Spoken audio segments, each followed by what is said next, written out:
when you look at the numbers, our percentage is the lowest in the country. And of course, there are impediments, and the first one is always money, being able to afford it.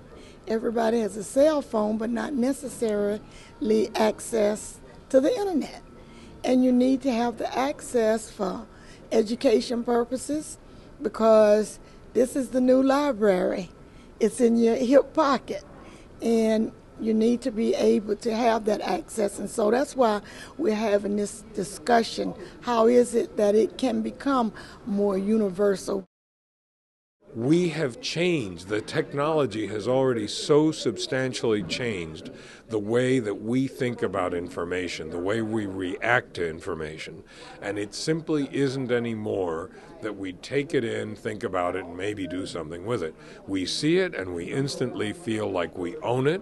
We want to. You and I don't think anything of taking somebody else's intellectual property and sending it to 1,000 friends on our mailing list.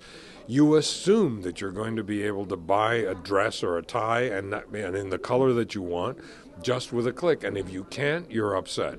It wasn't long ago that I saw my first image on a computer at 2400 baud, and it was click, click, click, click, click, and I thought it was magic.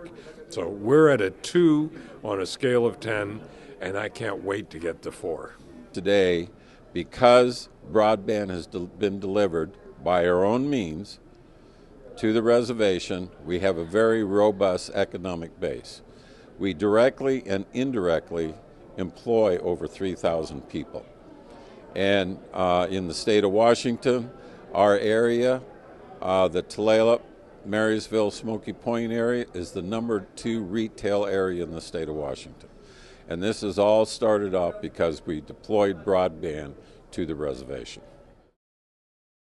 The tipping point for us, again, goes back to the transformative power of broadband. Are we building it just to build it for a technical exercise to ensure that we have access everywhere? Are we building it because we really care about the future global competitiveness of this country, the digital literacy of our students? And I think we're at that great stage that whatever move that we make at this point is going to impact the future. You know, you're not going to be invited into the discussion that's going on out there. You have to, as I was saying in Santa Monica, you have to open the door, go through it and sit down at the table and be a part of this. I think, that you all owe it to your constituents to be at the table as this discussion is transpiring.